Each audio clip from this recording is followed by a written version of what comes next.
चलो आप लोग देखते हैं विमेंस मूवमेंट। तो हम लोग यहाँ पे देखेंगे कि किस तरीके से विमेंस मूवमेंट हमारे देश में स्टार्ट हुआ और प्री इंडिपेंडेंस विमेंस मूवमेंट में कुछ बेसिक इश्यूज था, पोस्ट इंडिपेंडेंस विमेंस मूवमेंट में कुछ बेसिक इश्यूज था, और बहुत सारा जो है लीगल कानूनी लड़ाई भी लड़ा गया और बहुत सारा लीगल चेंजेस भी हम लोग को देखने को मिला, लीगल फ्रेमवर्क में भी देखने को मिला। अब बात करते हैं कि सोशल मूवमेंट में एक जो कम्युनिटी जो सबसे ज़्यादा डिप्राइव रहा है वो है दलित। दलित सबसे पहले तो यहाँ पे आता है कि दलित जो डिप्राइव हुआ है, दलित बेसिकली हिंदू समाज के सबसे, Dalit was the victim of the varna system. Dalit यहाँ पे कहने का मतलब है कि बी आर अम्बेडकर का कहना था कि जो दलित कम्युनिटी है ना, we are deprive because of varna system.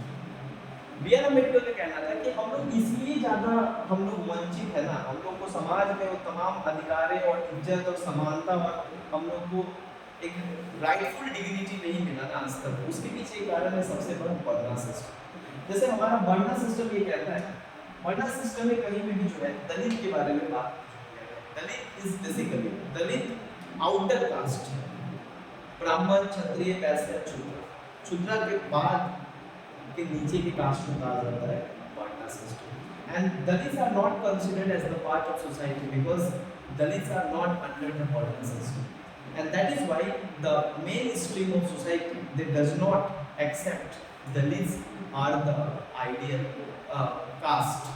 इसलिए क्या होता है कि इनके ऊपर इतना ज़्यादा जाति, इनके ऊपर जो है हमेशा से समाज में इनको किसी भी तरीके का हर चीज़ से जो है इनको वंचित रखा गया, डिप्राइव किया गया। दलितों को सबसे पहले जो है ये दलित को सबसे पहले दलित नाम देने का सबसे बड़ा श्रेय और सबसे पहले दलितों के लिए आवाज़ उठाने वाले अगर कोई लीडर है का नाम है ज्योतिबा, है ना। ज्योतिबा फुले जो कि खुद भी एक क्या थे, खुद भी जो थे एक फर्स्ट लीडर, ये पहले लीडर हुए दलितों का, दलित कम्युनिटी का, जिन्होंने दलित समाज से आते थे और दलित समाज से आने के बाद जो है दलित समाज की जो समस्याएं हैं, दलित समाज के लोगों की जो जाति थी उनको जिस तरीके से उनको किसी भी तरीके का ना सामाजिक अधिकार दिया गया है, ना ही राजनीतिक अधिकार दिया गया और ना ही शिक्षा का अधिकार दिया गया, यानी दलित जो है, इसीलिए दलित को कहा जाता है डिप्राइव्ड क्लास।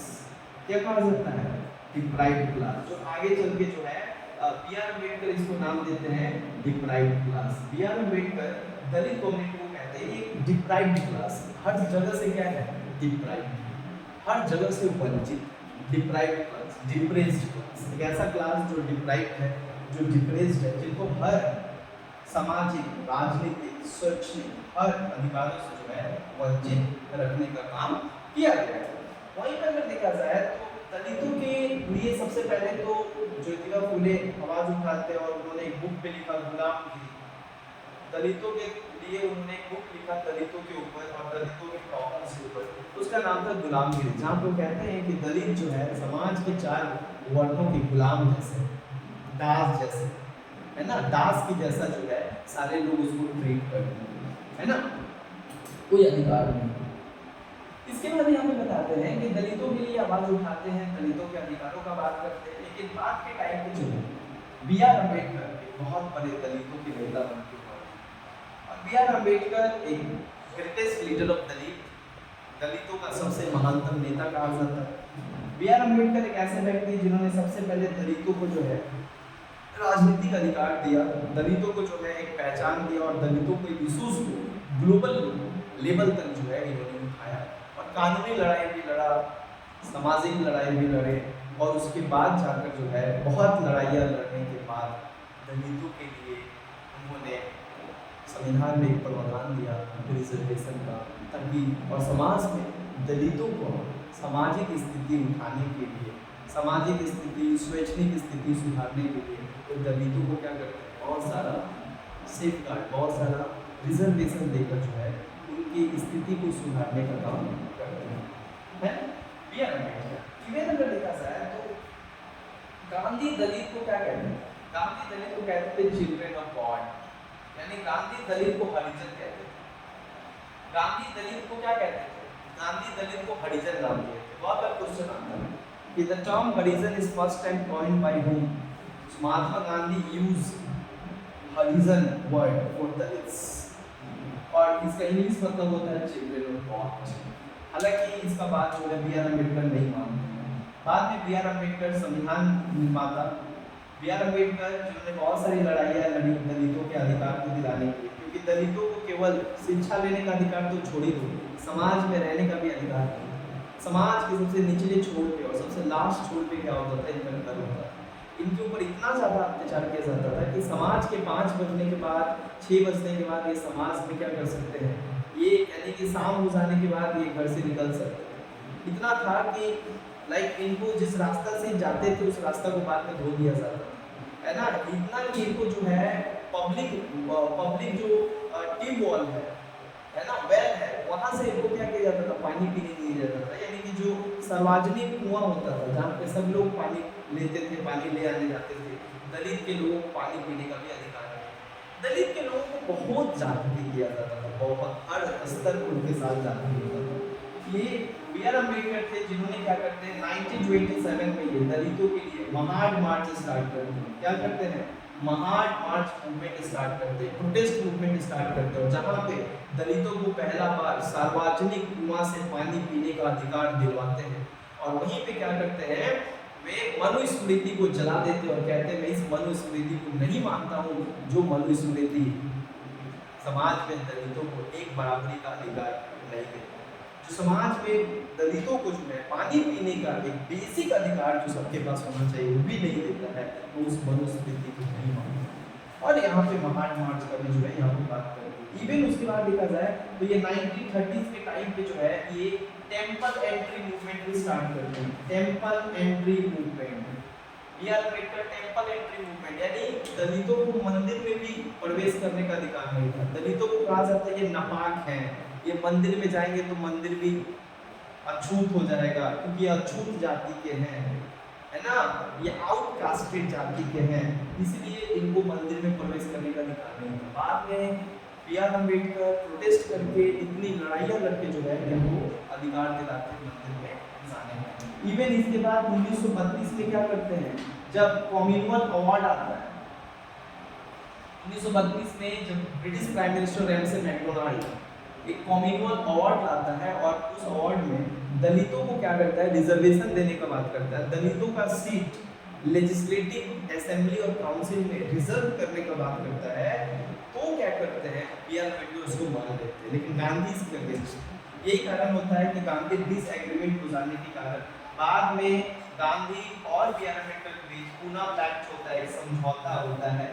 ये समझौता 1932 में होता है। कई दफा पूछ दिया जाता है कि पूना पैक्ट कब और किसके बीच हुआ, गांधी और बी आर अम्बेडकर के बीच हुआ। दलितों के राजनीतिक रिजर्वेशन मतलब पॉलिटिकल पार्टिसिपेशन के लेकर जो है एक डिसएग्रीमेंट हुआ था, इसको लेकर गांधी और अम्बेडकर के बीच 1932 में पूना पैक्ट हुआ। वहीं पे देखा जाए तो दलितों का एक बहुत बड़ा समस्या है, हम लोग यहाँ पे देखते हैं। जब बी आर अम्बेडकर क्या करते हैं, फाइनली जब देश आज़ाद होता है और संविधान बनाने का जो ड्राफ्टिंग कमेटी जो यहाँ पे जो बनता है ना, कॉन्स्टिट्यूंट असेंबली में कमेटी है ड्राफ्टिंग कमेटी, इस कमेटी का जिम्मेवारी दिया जाता है ड्राफ्ट करने का, संविधान लिखने का, और इसका जिम्मेवारी दिया जाता है doctor B R Ambedkar. Ambedkar बन जाते हैं ड्राफ्टिंग कमेटी का चेयरमैन, और जब ये चेयरमैन बनते हैं और इनके अंदर संविधान लिखा जाता है तो ये सबसे पहले दलितों को ये शेड्यूल कास्ट कहकर जो है सबसे पहले बताते हैं that Dalits are recognised as schedule caste. Dalits are not considered as Dalits, Dalit को कोई दलित नहीं कहेगा, सब उनको एक नाम से जाना जाएगा। एक कॉन्स्टिट्यूशनल एक संविधान में एक बहुत ही आइडियोलॉजिकल एक टर्म यूज करते हैं इनके लिए, उस टर्म का नाम है शेड्यूल कास्ट, और इनके लिए रिजर्वेशन का भी बात करते हैं। इवन बहुत सारा national committee on schedule caste हमारे देश में है, national commission on schedule caste, इनके लिए बहुत सारे जो है संवैधानिक प्रावधान करते हैं, कानूनी अधिकार दिलाते हैं पढ़ने लिखने का। इवन देखोगे तो आर्टिकल 17 हमारे संविधान में डायरेक्ट कहता है एबोलिशन ऑफ अनटचेबिलिटी, जो दलितों का एक सबसे बड़ा उस समय का समस्या था, इनके साथ भेदभाव किया जाता था, छुआछूत किया जाता था, इनसे कोई छूने नहीं दिया जाता था कोई चीज़, अगर ये छू देते थे तो नापाक हो जाता था, है ना, इनका खाना कोई नहीं खाता था, इनके साथ कोई बैठता नहीं था, इनके साथ कोई बात नहीं करना चाहता था। इसके लिए आर्टिकल 17 लाकर वो एवोल्यूशन ऑफ अनटचेबिलिटी, हमारे संविधान में डायरेक्ट डाल देते हैं अनटचेबिलिटी अगर करना, छुआछात किसी के साथ करना, इस तरीके का हरकत करना गैर कानूनी है। एवोल्यूशन ऑफ अनटचेबिलिटी, और ये क्या करने की कोशिश किया गया, समाज में दलित कम्युनिटी के लोगों को एक सम्मानजनक सामाजिक अधिकार और एक सोशल रिस्पेक्ट, एक सोशल डिग्निटी, एक सोशल स्टेटस देने की कोशिश किया गया। और आज भी हमारे समाज में जो है दलितों को क्या दिया जाता है, रिजर्वेशन मिलता है। शेड्यूल कास्ट जो दलित है इनको रिजर्वेशन हमारे समाज में कितना परसेंट मिलता है पता है? दलितों को इनको कितना परसेंट मिलता है? लगभग 15% रिजर्वेशन मिलता है। किनको? शेड्यूल कास्ट को। इन्हें दलितों को आज हमारे समाज में 15% इनको मिलता है। दलितों का आज हमारे समाज में सबसे बड़े जो पार्टी है, जिस पार्टी ने दलितों के लिए लड़ाई लड़ता है, BSP, Bahujan Samajwadi party, Bahujan Samaj party, जो कि 1984 में कांजी राम और मायावती, उत्तर प्रदेश के फॉर्मर चीफ मिनिस्टर, उनके द्वारा बनाया गया और ये लड़ाई लड़ते हैं बहुजन समाजवादी पार्टी। और एक और पार्टी भी है ना, आजाद पार्टी, जो बाबा साहेब भीमराव अम्बेडकर पार्टी, जो देखोगे चंद्रशेखर बोल के जो सांसद है, वो क्या करता है, बात उठाता है बी आर अम्बेडकर है ना। और बी आर अम्बेडकर को हम लोग किस नाम से जाना जाता है? Father of Indian constitution, chief architect of Indian constitution, जिन्होंने भारत का संविधान लिखा। बाद में 1956 में जाकर ये क्या करते हैं, हिंदू धर्म को त्याग करके बुद्धिज्म अपना लेते हैं, बौद्ध धर्म अपना लेते हैं, बोलते हैं कि हिंदुज्म मेरे लिए, हम लोग के समाज, मतलब उनके लिए कोशिश करते रह गए, लेकिन नहीं हुआ, है ना। तो ये एक चीज़ जो है यहाँ पे देखने को मिला कि दलित बहुत परेशान थे, और दलितों के लिए आज भी हमारे समाज में जो है बहुत सारा एक्ट बनाया गया, SC एक्ट, ST एक्ट, हमारे समाज में SC एक्ट, SC एक्ट जो स्पेशली SC पे लागू होता है, शेड्यूल कास्ट। उनके ऊपर तुम गाली दे दो तो बहुत बड़ा केस कर सकते हो, है ना। शेड्यूल कास्ट के समाज के लोगों को बहुत लीगल प्रोटेक्शन देने की कोशिश जो है यहाँ पे किया गया। तो दलितों के लिए जो एक बहुत बड़ा समस्या था, उनको सोशल इनइक्वालिटी होता था, एजुकेशन का अधिकार नहीं था, रिलीजियस अधिकार भी नहीं था, टेंपल में जाने का अधिकार नहीं था। ये सब चीज़ का प्रोटेस्ट जो है देखने को हम लोग को मिलता है, जहाँ पे दलितों के लिए सबसे बड़ा लीडर जो उभर के निकले दलितों का बात किए, है ना, बी आर अम्बेडकर। ठीक है, तो यहाँ पर लोगों को समझ में है कि गवर्नमेंट या दलित प्रोटेस्ट मूवमेंट, दलितों के लिए क्या क्या जो है आवाज यहाँ पे उठाया है, वहीं पे हम लोग बात करते हैं गवर्नमेंट। यहाँ तक समझ में आया?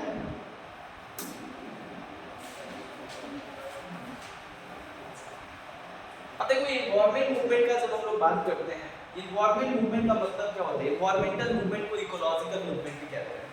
यानी जब क्या होता है कि पर्यावरण को बचाने के लिए, नेचर को बचाने के लिए, फॉरेस्ट को बचाने के लिए जब क्या होता है किसी भी तरीके का प्रोटेस्ट होता है, तो उस प्रोटेस्ट को हम लोग कहते हैं इन्वायरमेंटल मूवमेंट। यानी इन्वायरमेंट को बचाने के लिए, इन्वायरमेंट को रोकने के लिए, उसको सुरक्षित करने के लिए जब हम लोग क्या करते हैं, आवाज़ उठाते हैं और एक प्रोटेस्ट होता है, तो उसको लोग कहते हैं इन्वायरमेंटल मूवमेंट। और ये भी प्रोटेस्ट हम लोग को 1970s के टाइम से हम लोग के भारत में देखने को मिला।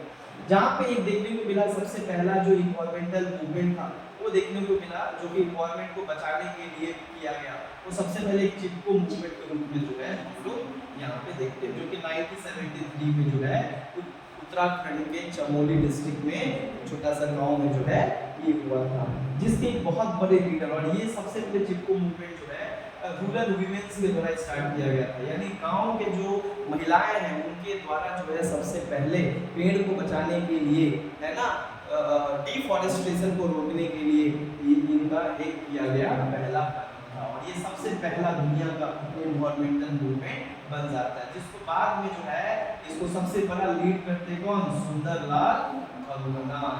सुंदरलाल भगवना जिन्होंने इस मूवमेंट को क्या करते हैं, हाईलाइट करते हैं और ग्लोबल लेवल पे ले जाते हैं अपनी किताबों में लिखकर, और एक बहुत बड़ा वैश्विक समर्थन जो है इस मूवमेंट को मिलता है विश्व के बाहर से। देश के लोग को भी सबसे पहला बार पता चलता है कि भैया पर्यावरण को बचाने के लिए और पर्यावरण हमारे लिए क्यों जरूरी है, और इसका पूरे देश दुनिया से जो है समर्थन मिलता है ना।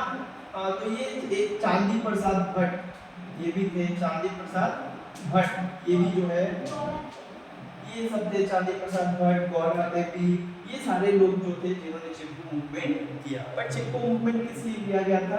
ये जो इलीगल तरीके से डिफॉरेस्टेशन हो रहा था, ये जो जंगल को काटा जा रहा था, तो यहाँ पे लोगों ने क्या किया कि हग द ट्री, यानी ट्री को क्या करते हैं ये लोग, क्या करते हैं गले लगा लेते हैं, और यहीं से जो है इसका नाम पड़ा क्या, चिपको मूवमेंट, है ना। उसके अलावा देखा गया तो ये चिपको मूवमेंट जो है इकोलॉजिकल मूवमेंट का एक नया रास्ता खोल दिया। हर जगह जहाँ जहाँ पे भी क्या होता था, इलीगली किसी भी तरीके का नेचर को बर्बाद और किसी भी तरीके का नेचर को हार्म पहुंचाने की कोशिश किया गया, तो वहाँ पे लोगों ने क्या किया, जमकर उसका विरोध किया। जहाँ पे हम लोग देखें नर्मदा बचाओ रिवर, नर्मदा बचाओ आंदोलन, नर्मदा बचाओ आंदोलन यहाँ पे हम लोग को देखने को मिला, जो कि लगभग क्या 1982 1985 में होता है नर्मदा बचाओ आंदोलन, जो कि इस समय के सबसे बड़े लीडर थे मेधा पाटकर, है ना। मेधा पाटकर ये बेसिकली कहाँ पे होता है, गुजरात, महाराष्ट्र, इन तमाम जगहों पे नर्मदा बचाओ यानी नर्मदा नदी पे ये जो डैम बनाने का काम किया जा रहा था, जिससे बहुत सारे लोगों का घर गुजर जा रहा था, जिससे बहुत बड़ा क्षेत्र जो है कटाव हो रहा था, सॉइल इरोजन हो रहा था, बहुत बड़ा एरिया स्तर एरिया में रहने वाले लोग जो है बेघर हो रहे थे, है ना। तो इसको एंटी एंटी डैम मूवमेंट भी कहा जाता है, क्योंकि डैम्स को बनाने वहाँ के आम लोग और वहाँ के जो क्षेत्रीय लोग थे वो नहीं चाहते थे कि यहाँ पे डैम बनेगा। डैम बनेगा तो यहाँ का पानी जो है बाढ़ आएगा, यहाँ का इकोलॉजिकली बायोडाइवर्सिटी का नुकसान होगा, हम लोग का जीवन, हम लोग को अब यहाँ से क्या करना पड़ेगा, हटना पड़ेगा। इन तमाम चीज़ के लिए जो है ये इन लोगों ने क्या किया था, ये डैम बनाने को रोकने के लिए मूवमेंट किया था, जो इसको लीड करती कौन, मेधा पाटकर 1985 में। वहीं पे देखा जाता है इसके बाद एक और मूवमेंट चलता है साइलेंट वैली मूवमेंट, है ना। साइलेंट वैली मूवमेंट कब चलता है, साइलेंट वैली मूवमेंट अगर देखे हम लोग तो मे बी ये 1987 के आसपास जो है साइलेंट वैली मूवमेंट भी चलता है। ये सब कुछ क्या है, हमारे देश में इन्वायरमेंटल मूवमेंट है, जिसको लेकर क्या होता है, बहुत सारा इन्वायरमेंटल एक्ट भी आता है ताकि इलीगल डिफॉरेस्टेशन को रोकने के लिए। सबसे पहले इन्वायरमेंटल प्रोटेक्शन एक्ट आता है जो 1986 में आता है, इन्वायरमेंटल प्रोटेक्शन एक्ट। उसके बाद हम लोग देखा जाए तो वाइल्ड लाइफ प्रोटेक्शन एक्ट आता है, वाइल्ड लाइफ प्रोटेक्शन एक्ट 1972 में आता है ना। तो ये हम लोग देखते हैं बायोडाइवर्सिटी एक्ट आता है, बायोडाइवर्सिटी एक्ट 2000 में आता है बायोडाइवर्सिटी एक्ट। तो ये जो बायोडाइवर्सिटी एक्ट हम लोग देखें यहाँ पे, इन्वायरमेंट प्रोटेक्शन एक्ट देखे, वाइल्ड लाइफ प्रोटेक्शन एक्ट देखे, बायोडाइवर्सिटी एक्ट देखे 2000 के 2002 में आया, है ना। तो इस तरीके से हम लोग देख रहे हैं कि कई सारा जो है कानूनी चेंजेस भी जो है यहाँ पे देखने को मिला, लॉ बनाया गया ताकि ये जो हमारा जो इन्वायरमेंट को नुकसान करने की जो कोशिश किया जा रहा है, इसके ऊपर लॉ बना दिया गया और परमानेंटली डिफॉरेस्टेशन को रोक दिया गया, माइनिंग को रोक दिया गया, जिससे हम अपने पेड़ पौधे और साथ ही साथ बायोडाइवर्सिटी को क्या कर सकते हैं, बचा सकते हैं, नेचर को बचा सकते हैं।